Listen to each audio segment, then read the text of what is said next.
Hola everyone, day 31 complete.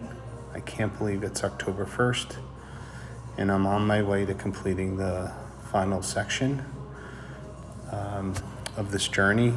I'm 2 days away from Saria, but I'm happy to report that I completed Osabrero today. It was pretty tough, but I was in really good shape. The challenging part was dealing with some foot pain, which I took care of with it's called Tiger Balm, and I massaged it last night, and my foot wasn't even a problem today. I used my sticks, which the entire way, and I got to about 20 kilometers, and I'll explain that in a minute, but I was able to complete Osabrero easily, and you may see some horses and a little reference later, but you can take ponies up Osabrero. I chose not to, and I actually don't think I could have. I think they only run once a day, and I saw a couple of people that I know I've met along the way who did the Pyrenees but decided to do the ponies. The day started off just cloudy for about 5 kilometers, and then the rain began. Going up Osabrero was just drizzly, foggy, and in some cases windy. But we got through it, and then I split off from my friends Diane and Mike, who stayed at Osabrero or somewhere near it, and I walked with my friend Val along the way, and we stopped at each town about 2.2 kilometers, 2.4 kilometers, and we said we'd make a call, and we got about 19 or 20 kilometers to this town called Hospital, and we decided to take a cab because it was really raining hard and it was really foggy and there was really nothing exciting to see. We got through Osabrero, we got through all the towns, and it was just worth taking a cab. We didn't want to risk it, and I could tell Val was very much in favor of doing so. So I offered it. We had pizza. We split a cab, and our journey for 5 kilometers was in a taxi. I did take a quick video of the horses, like I mentioned earlier, coming down the mountain. That was kind of funny. And you could see some of the views. These are like really small towns in the middle of the mountain. And a lot of people, some people just decided to take a cab or taxi through Osabrero because it's just so difficult. And there's a lot of people who were in probably their second day because a lot of folks started from Villafranca or they just want to do the trip from this area to the end and still get the certificate from Saria.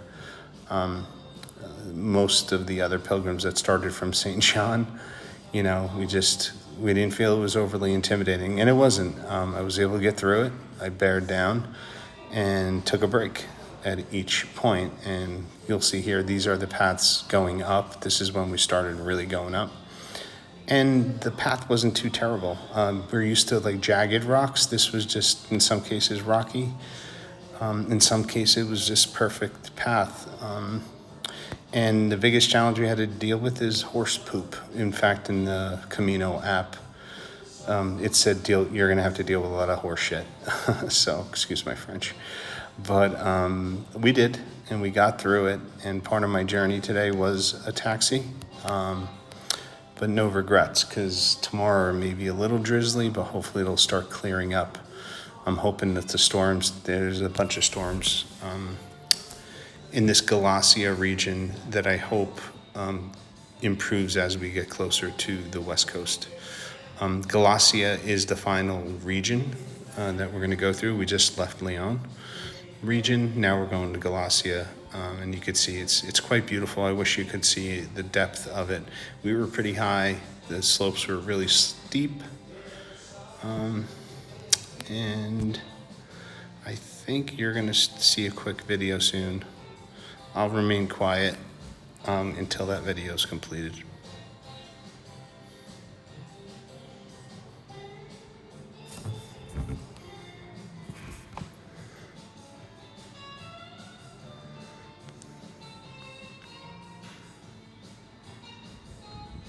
So I didn't do this, but I could have taken a pony or a horse up Osabrero. Some people did. and then they walk down, so I thought I'd take a video. It's currently raining, and it's not so bad. It was a big hill, but we've been through, I think, the worst of it. Hola. Saca. Esta mascota de todas que te voy a dar. Dude was yelling at the horse. Supposedly, the rumor is that once you get the ride up to Osaburro, they just release the horses and go down. But I suspect that it's due to a lot of traffic and maybe safety reasons. So I didn't do it, but you got to see the horses. Bye.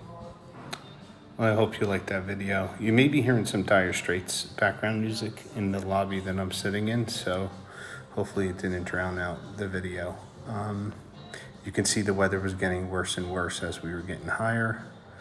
This is the official Galicia sign that we're entering the region of Galicia, and we're at about 160-ish kilometers away. It's getting closer every single day. There aren't many pictures after this because it was just rain and it was hard to manage. And we didn't, when you're walking on the mountain, you don't want to be tripping over anything. But these are my friends. I got to send this picture to Mike and Diane. There was a Scottish a guy doing bagpipes, Scottish bagpipes. And this is me at the top of Osaburro. Let's see my bushy beard. It's getting worse and worse, or better and better, depending on how you're looking at it. And this is a church. I did want to mention, this was the church at Osaburro, and I found these candles to be very cool. And I did light a candle from my friend, Tony Limper. I just found out he passed away yesterday. Tony was a huge part of my life with his brother Scotty, who taught me how to play soccer. I went from being a terrible soccer player to a somewhat better than terrible soccer player. Just, I was raised by the Elmwood Park elite class of soccer players from the 70s, and I had the honor of knowing him. Rest in peace, Tony. You're with Scotty now. His twin brother had passed a few years ago. That was a massive dog just roaming around, and this is one of the top points of, past Osaburro. It's called Alto de San Roque. There is one other point, but we drove through it. All right, all. See you later. Hope you liked it. Bye.